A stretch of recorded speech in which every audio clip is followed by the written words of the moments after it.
વડોદરાના વોર્ડ 8માં 3 દિવસથી પાણી બંધ થતા હાલાકી વોર્ડના આગેવાન સ્વેજલ વ્યાસ દ્વારા 800 ઘરોમાં તાત્કાલિક પીવાના પાણીની વ્યવસ્થા કરાઈ। વડોદરાના વોર્ડ ક્રમાંક 8 હેઠળના કરોડિયા ઉંડેરા 2 વિસ્તારમાં છેલ્લા 3 દિવસથી પીવાનું અને વપરાશ માટેનું પાણી સંપૂર્ણપણે બંધ થઈ જતા આશરે 800 થી 900 ઘરોને ગંભીર મુશ્કેલીનો સામનો કરવો પડ્યો હતો।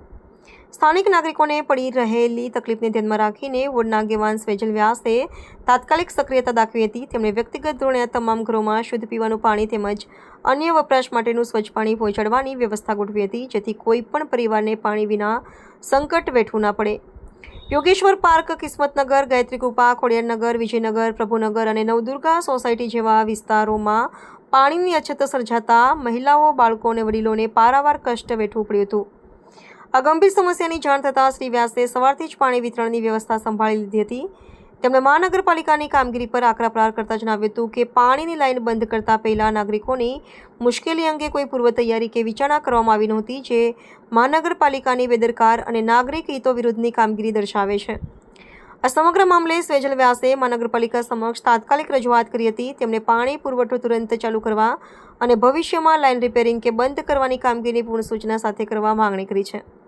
સાથે જ તેમણે ચેતવણી આપી છે કે જો ફરી એકવાર પૂર્વ સૂચના વગર પાણી પુરવઠો બંધ કરવામાં આવશે તો તેમની આગેવાની હેઠળ વોર્ડ નંબર 8ના હજારો નાગરિકો 1000થી વધુ માટલા લઈને મહાનગરપાલિકાની કચેરી ખાતે કડક વિરોધ પ્રદર્શન કરશે।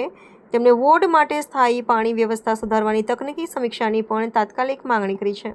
નમસ્કાર વડોદરા શહેરના વોર્ડ નંબર 8માં આવેલ ઉંડેરા 2 જે વિસ્તાર છે તેમાં છેલ્લા 2 દિવસથી 3 દિવસથી કોર્પોરેશન દ્વારા પાણીના જોડાણ કટ કરીને કોઈ સુધારા વધારા કરતા હશે। ત્યાંની 8 થી 9 સોસાયટીઓ છે, જેમ કે વિજયનગર છે, નવદુર્ગા છે, ગાયત્રી કૃપા છે, કિસ્મતનગર છે। તો આ આજુબાજુના 800 થી 900 ઘરમાં પીવાનું પાણી છેલ્લા 3 દિવસથી નથી, વપરાશનું પાણી એમની પાસે નથી। ત્યાં ઘરડા લોકો છે, પ્રેગ્નેન્ટ મહિલાઓ છે, બાળકો છે, આ સર્વ લોકોને પીવાનું પાણી પણ જો 3 દિવસથી ના મળતું હોય તો કોર્પોરેશન બહુ વિચારવા જેવી વાત છે। આ તમારી જવાબદારીમાં રિસ્પોન્સિબિલિટી તમારી છે, તમે ત્યાં પાણી પહોંચાડવું જોઈએ। જેવી ત્યાંના સ્થાનિકો દ્વારા મને જાણ કરવામાં આવી, અમે પહેલી તકે વહેલામાં વહેલું ત્યાં દરેક ઘરમાં આરઓ પીવાનું પાણી, શુદ્ધ પાણી, મિનરલ વોટર દરેકના ઘર સુધી પહોંચાડ્યા છે। 800-900 ઘરમાં પહોંચાડ્યું છે। તદુપરાંત દરેકના ઘરમાં વપરાશ માટેનું પણ પાણી 10 થી 12 ટેન્કર અમે લોકો ત્યાં પહોંચાડી છે। તો આ કોર્પોરેશનની જવાબદારી છે। કોર્પોરેશને વિચારવું જોઈએ કે તમે કોઈ જગ્યાની લાઈન બંધ કરો છો તો એ લાઈન આગળ કેટલા ઘરોમાં જાય છે અને ઘરોમાં જ્યાં સુધી તમે બીજું પાણી નહીં પહોંચાડો તો એ ત્યાંના લોકોને કેટલી તકલીફ પડશે, એ તકલીફનું થોડું ધ્યાન આપવું જોઈએ। ફક્ત ને ફક્ત વેરા ઉઘરાણી કરવાની જે વિચારધારા છે એ બદલવી જોઈએ। આ અમે તો એક સામાજિક ક્ષેત્રે છે તો અમારી રિસ્પોન્સિબિલિટી હોય છે જે અમે પૂરી કરી, પણ અન્યથા બીજી વાર જો આવી કોઈ પણ જગ્યા પર અમને માહિતી મળશે કે આવું થઈ રહ્યું છે તો અમે કસમથી મોટામાં મોટા એટલો મોટો મોરચો લઈને આવીશું કે તમને પણ ખબર પડશે।